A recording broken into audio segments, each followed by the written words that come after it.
Hey Aries, welcome to your tarot reading. I'm very excited to be here with you, and this is the first time I'm doing the drawings live versus having it pre-recorded, so welcome.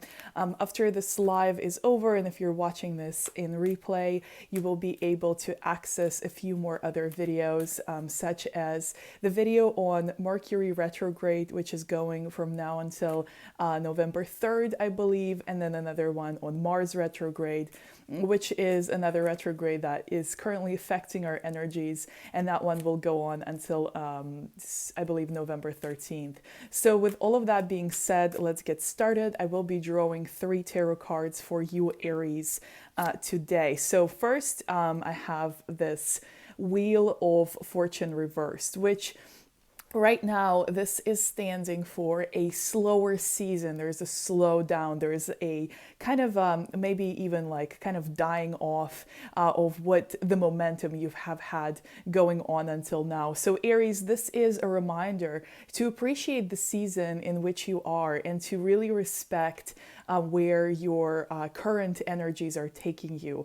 You might not have the advancement and the progress and the momentum that you were expecting to have. You might not have things working out in the way that you were planning, but that is not a sign that things will not work out. This is not a sign that you will not be successful. This is simply indicating that right now your energies will be better spent elsewhere, and that in order to truly take advantage of what is going on right now, you are encouraged to stay positive and also to seek out opportunities which are an appropriate fit for how things are going. So if you were focused on some activity and it's not really going right now, if you were focused on a business project or in a relationship that isn't quite advancing the way that you were expecting for it to, right now this is your opportunity to focus on something else.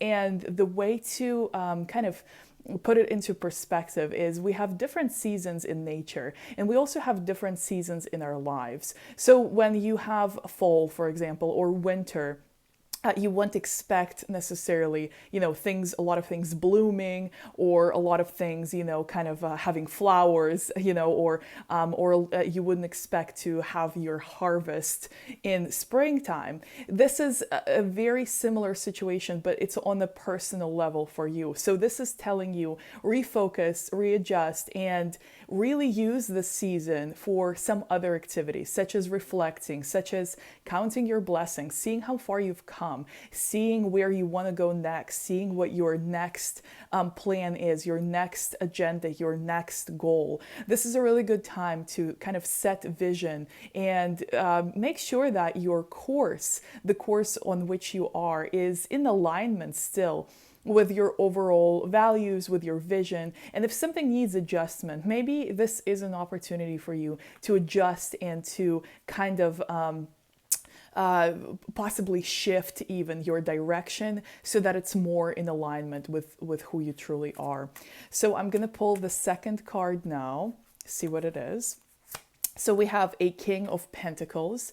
It's not reversed, it is upright. This card is telling you to stay grounded and to kind of make sure that your financial strategy, good financial strategies in place, that you are not only earning, but you're also saving. You're not only saving, but you're also investing and spending appropriately. This is a sign that you need to really make sure that you're trusting your own intuition, that you're following your own kind of gut feeling when it comes to making financial decisions. And this card also has a little bit of a warning.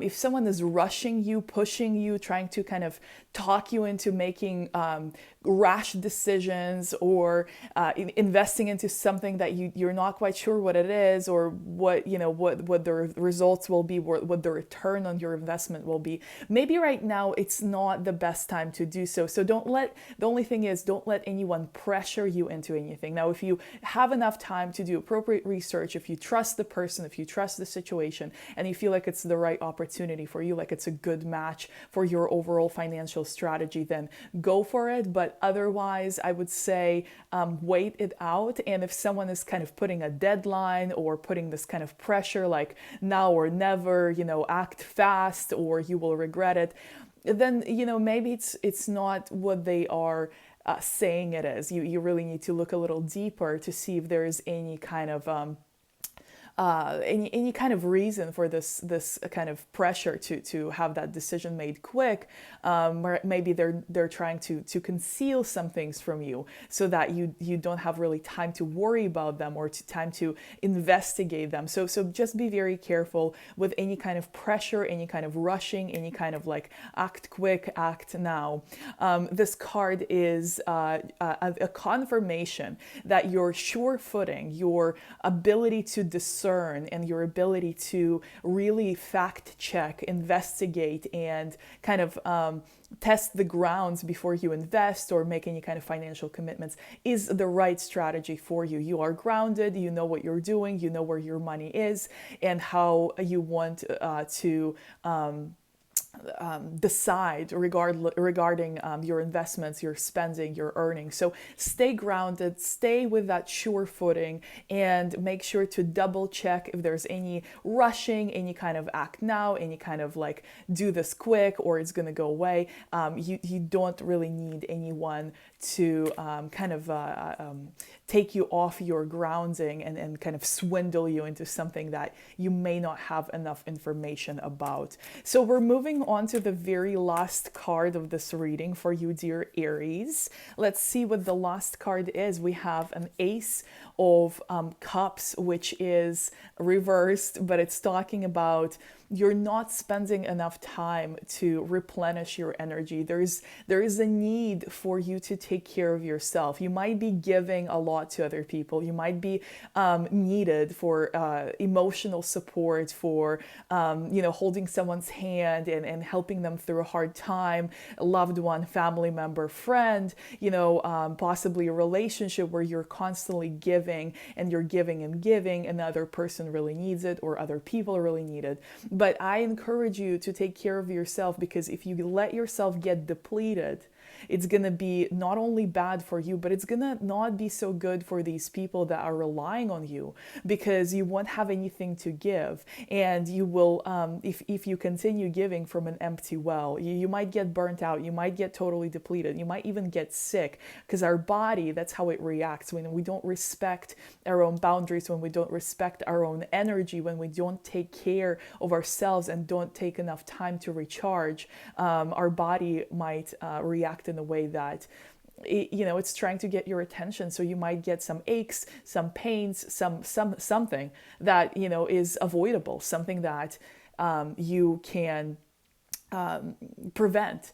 And the way to prevent it is by making sure that you take time to replenish your own energy, take time to recharge, take time to replenish your supply. And a good way to do that is to find some alone time, or to do something that really ignites your spirit. Maybe go away for a weekend and or maybe just take some time for you, where you're not accepting any calls, you're not visiting anyone, you're not letting any people in, and you're just kind of focused on you. So this is a very important point, because again, if you have that empty well, if you run dry, so to speak, and you don't have anything to give, you won't be able to help these people that you really care about. But you also won't have enough energy to do what is required of you, to do your own things, to pursue your own projects, and to express yourself. So make sure to replenish, make sure to recharge, make sure to take care of you. And I want to add that taking care of you first is actually a very selfless act, because if you take care of you first, then you're not expecting anything from anyone else. You're not doing something and hoping that they will do something for you in return.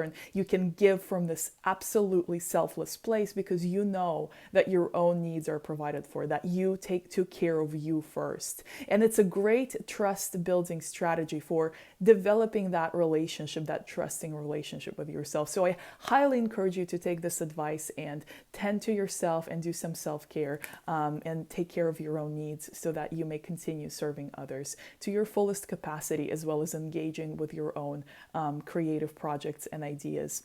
So this is it, Aries. I hope you enjoyed your reading. If you like these readings, please subscribe to my channel. I do tarot slash oracle card readings every new and full moon or around that time, depending on my availability. So if you would like to get notified every time I upload, make sure to hit that bell button and check out the videos that are linked in the description, talking about Mercury retrograde, talking about Mars retrograde that are happening currently that might be affecting your energy.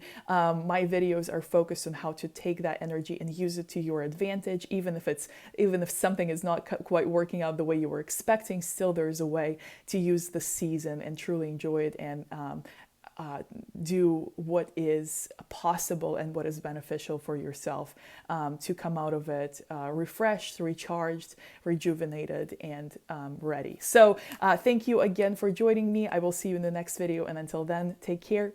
Bye.